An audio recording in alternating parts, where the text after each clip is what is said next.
Is the Quran historically reliable? This episode is based on Dr. Rafat Amari's book, Quran and History. This is Daniel Amari from the Religion Research Institute.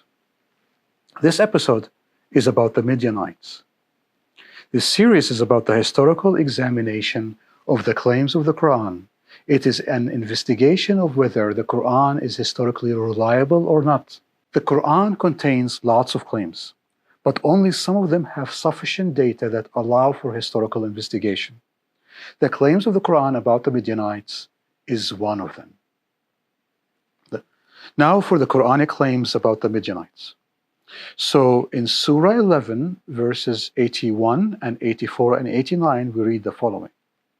They said, O Lot, we are the messengers of your Lord. And to Midian we sent their brother Shu'aib. He said, O my people, serve Allah. And O my people, let not opposition to me make you guilty, so that there may befall you the like of what befell the people of Noah, or the people of Hud, or the people of Salih, nor are the people of Lot far off from you. Analysis. The Quran claims that one of the Midianites is a prophet named Shu'aib. Shu'aib warned the Midianites. He reminded them with the destruction of the people of Noah, Ad and Thamud and Lot. The Quran previously taught that Ad was the second generation after Noah and Thamud was the third generation. However, concerning Lot, the Quran claims that Shu'aib reminded the Midianite that the people of Lot were not far off time-wise from the people of Lot. The context of these verses of the Quran is directly after the people of Lot. In other words, since the people of Lot were in the 20th century BC, the Midianites were either 20th or the 19th century BC. Most ancient tafsirs state the same. Now we read from Surah 11, 94 and 95. And when our decree came to pass, we delivered Shu'aib and those who believed with him by mercy from us, and the cry overtook those who were unjust, so they became motionless bodies in their abodes, as though they had never dwelt in them. Now surely Midian became utterly extinct, as was Thamud. Analysis. The destruction of the Midianite was during the lifetime of Shu'aib. Then the destruction that happened is about 19th century, maybe 20th century, according to the Quran.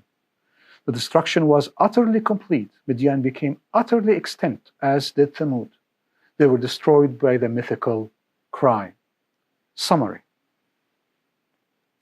The Quran claims that the Midianites and their prophet Shu'aib lived shortly after the people of Lot, and they were destroyed in the lifetime of Shu'aib. Then the Quran places the timing of their destruction around 19th century BC. The Quran claims that the Midianites were utterly destroyed and became extinct at 19th century BC. They were destroyed by a mythical cry that wiped them out completely.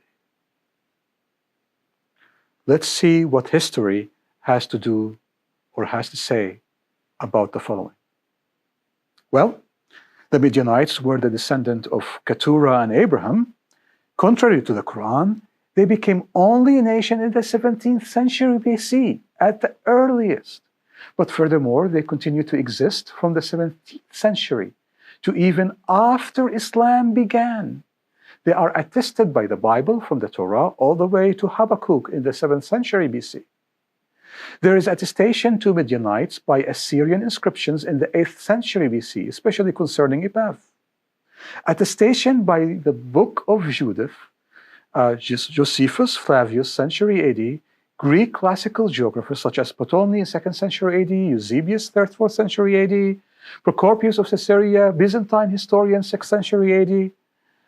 Jawad Ali, the premier Muslim historians, wrote about the existence of the Midianites after Islam. Early Muslim writers, such as Yaqut al-Hamawi and Ibn Mandur, wrote about the existence of the Midianites after Islam. So contrary to the Quran, the Midianites did not become extinct, but continued even after Islam. Concerning Shu'aib, there is no historical attestation to that Shu'aib was a prophet of Midian. This leads to two possibilities.